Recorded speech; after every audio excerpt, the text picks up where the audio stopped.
In this video, we're going to review the best camera apps for Android right now. And after testing them all out, I'm going to share my top recommendation, the app that I'm using right now.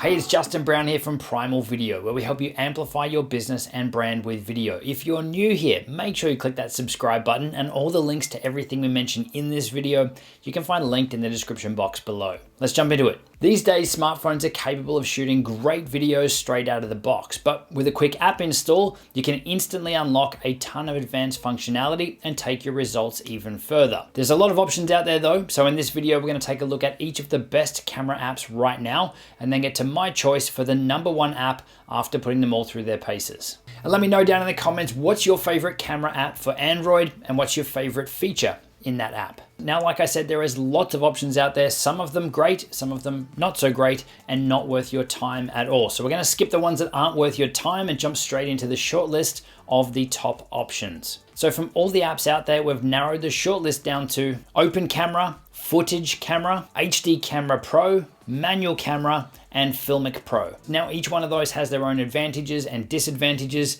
including different features, different levels of complexity, and even pricing models. So make sure you stick around as we run through each of them to make sure that you're getting the best fit for you. So the first app you've got is Open Camera. Now this one has been around for a while. I think the first video we did on this one was quite a few years ago.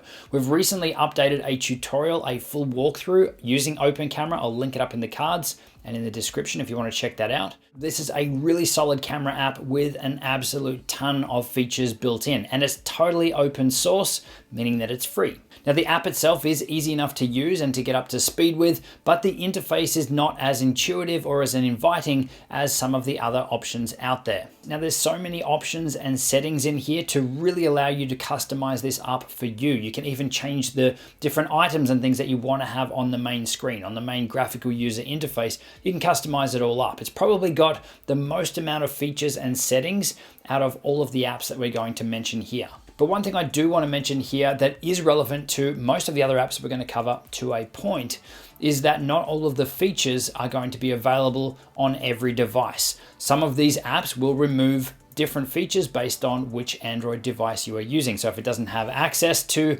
image stabilizer, then you won't have that option. Or if your device isn't powerful enough, then they may remove or limit some of the top end features. Now, while I said that is related to most of the apps we're going to cover, specifically with Open Camera, they actually have a heap of options that are missing from different devices, depending on which device it is that you're using. One of those things, for instance, is the level at which you can control the bitrate or the quality of the video recording that you're doing. With some devices, you can go over 100 megabits per second. With others, you might be limited to around 50. So it is device dependent. So just keep that in mind. So rounding this out, Open Camera is a solid choice for someone who is looking for a huge amount of features to up their video game and the amount of control that they have over the videos they're creating on their Android device, but it doesn't have the best or the most intuitive interface. But if you're looking for a heap of control and functionality, you can definitely get up to speed and really master this app. The next app is called Footage Camera. Now this one has a really simple, really clean interface. It's not overcrowded, it's not overwhelming, it's really easy to find stuff.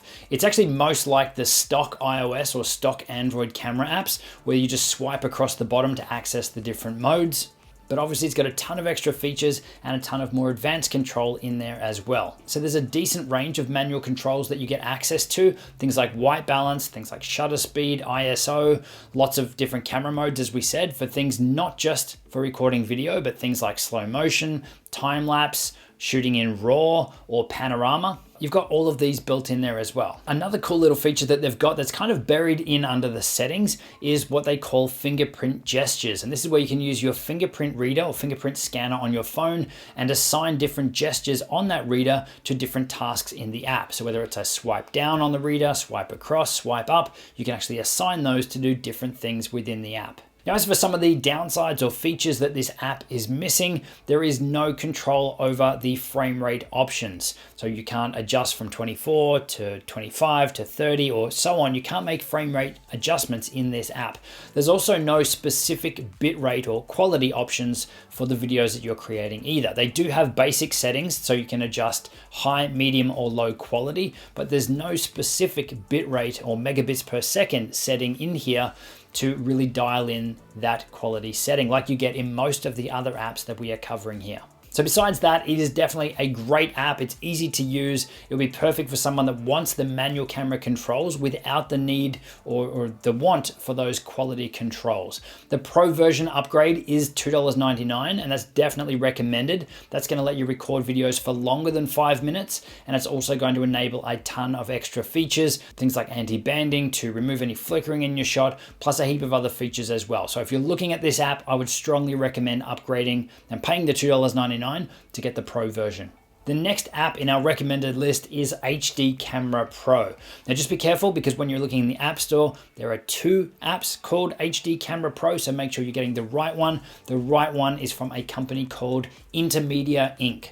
And again, there'll be links in the description below. Now, just like pretty much all of the other apps in here, this one has a full suite of manual options covering your white balance, your shutter speed, your ISO. This one also allows quality or bitrate settings of up to 100 megabits per second, but there is no option to change or adjust the video frame rate. So whatever it's recording at, I'm assuming it's 30 frames per second, you have no option to change that at this point. The other thing I would say that this app doesn't have that a lot of the others do is just a ton of settings and features to be able to control and customize the app up, and to be able to really get a lot of control over the videos you're creating. The settings and things that you can control, yes, they're important ones, yes, they're good ones, but you don't have pages and pages of settings to really tailor this up like you do in some of the other apps. The interface on this one definitely isn't going to scare you. It's really clean, all the text is really big, the icons are big, it's so easy to find everything, but it's probably not as sleek and as intuitive as the Footage app. I think that one's kind of winning hands down at the moment with the coolest interface. Now there is a free version of this app available, or a light version, but it does have limitations around the quality or the resolutions that you can record your videos at. So I would strongly recommend that you purchase the Pro version, the unrestricted version, for just $4.99. So this app would be great for someone who is looking for a lot of those manual controls and manual features without the overwhelm or without the need to go into full pages and pages of settings and things to customize everything up. This is a much more straightforward app. It's got some solid features, but it doesn't have an abundance of settings and controls that might overwhelm you. And if you're after options like that, then that's where something like Open Camera, or even the next 2 that we're going to jump into, they'll fit that box for you. So the next option then is called Manual Camera. Once again, this is an easy app to use. It's got a solid interface. Again, really intuitive, really easy to find things, really easy to get up to speed using it and to start getting great results with it. This one does support control over your video bitrate, over the quality of the recordings. You've also got full control over your frame rates, everything from 15 frames per second right up to 120, or depending on your device, you might even be able to select higher than that. Now this app really packs a punch when it comes to settings. Just scrolling through the menu now, you can start to see the amount of control that you have over setting this app up and controlling the videos that you're recording. But what I like about this is that it's still easy to find things. So you can quickly scroll through and see the options that are available to you, turn on the ones that you need, ignore the ones that you don't, without having to go through menus upon menus and a big hierarchy of settings like you do in Open Camera, which can be pretty confusing and pretty overwhelming for people. Now you definitely want to make sure with this one again that you are getting the paid version for $4.99 and that you're not just using the light version. That will limit your recording time to 5 minutes. It also limits your camera resolution or the quality that you can record at, and it's got ads. Who wants ads when you're recording videos? One of the things that I really liked that stood out to me almost straight away when I first started using this app was how easy it is to lock everything down in manual. Yes, you can do it quite easily in a lot of the other apps that we've mentioned as well, but I really like how easy it is and how fast it is to do it in this app. Once you tap on the exposure button, you get direct access immediately to both the shutter speed and your ISO from within that one window without the need to set one of them and then go and set the other one in a different place or under a different menu setting. I just thought it was pretty clever and pretty intuitive on how they've got them right next to each other, which just makes sense. And I know it's a little thing, but if this is something that you want to adjust on the fly when you're out filming, and especially if you're creating videos where you're moving around a lot, run and gun style, and you quickly want to lock things down, I just thought that was a cool little addition. So Manual Camera Pro is a great option for someone who is looking for that full range of manual control. Everything from your high video bit rates to being able to adjust your frame rates, as I said, right up to 120 frames per second or higher, to have access to a heap of extra settings to dial everything in the way that you want it without being overwhelmed with a clunky interface or something that's going to be hard to use. And the last option is Filmic Pro. Now this is really kind of the app that started it all. This app has been around since almost day one when it comes to third-party or aftermarket camera apps to be able to unlock DSLR-like settings or professional camera-like settings on our smartphones to unlock the true potential of what these things are capable of. And it is still one of the best options out there today when it comes to these sorts of apps. In Filmic Pro, you get a huge amount of control over pretty much everything. You've got a huge range of frame rates, you've got a huge range of bit rates, video recording sizes. You can even set cropping regions on the videos that you're creating to create different cinematic looks or create different versions of your videos. But even with all of that, there's a few standout features that none of the other apps have. The first one is direct hardware integration with a lot of accessories. You can connect this thing up and pair it and run it natively with gimbal stabilizers like DJI Osmo Mobile and Osmo Mobile 2, and also the Xian or Zhuan Smooth 4. You can have full access and integration with those devices from within Filmic Pro. It also supports the Movi camera robot, Moondog anamorphic lenses, and 35mm adapters as well, literally at a button press. The second thing you've got access to in Filmic Pro is what they call their cinematographer kit. Now this will enable a heap of extra control over the color profiles and all the settings to help you enable things like log mode, or to really dial in the color and the color profiles that you're using to shoot your videos. Now the overall interface itself and the user experience, I would say it's definitely on the more complicated ends of things, especially when you're comparing it to some of the other apps in this video. But it's definitely something you can play around with and get up to speed fast. Now we do have a tutorial, which I'll link up in the cards, taking you through that entire process and also showing off a lot of the features inside of Filmic Pro.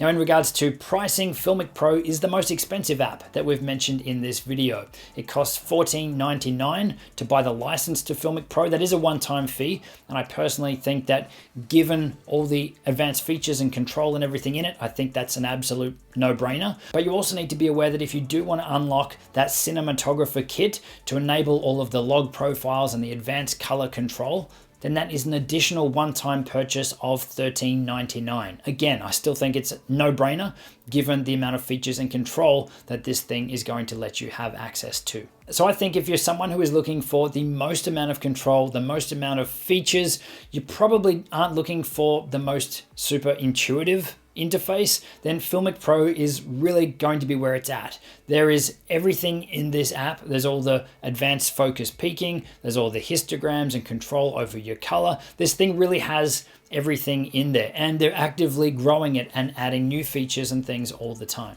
But really, with any of the apps that we have mentioned in this video, these are all going to be a massive step up from the built-in camera apps on your phone. They're going to unlock a heap of extra power, a heap of extra potential, and hopefully a heap of extra creative ability for you to be able to create better videos. You will be able to get great results with any one of these. But in regards to which app I currently use the most, if I'm looking for some advanced controls or I really want to dial in the shot that I'm capturing, I generally just go straight for Filmic Pro because I know that everything I want is in there. But if I'm just trying to capture something really quickly and there's no need to lock anything down or to tweak any settings or anything, then I'm just going to use the built-in camera on my device. So now that you have your camera app sorted, check out the video linked on screen showing you how you can create professional looking videos using your Android device. And I'll see you in the next one.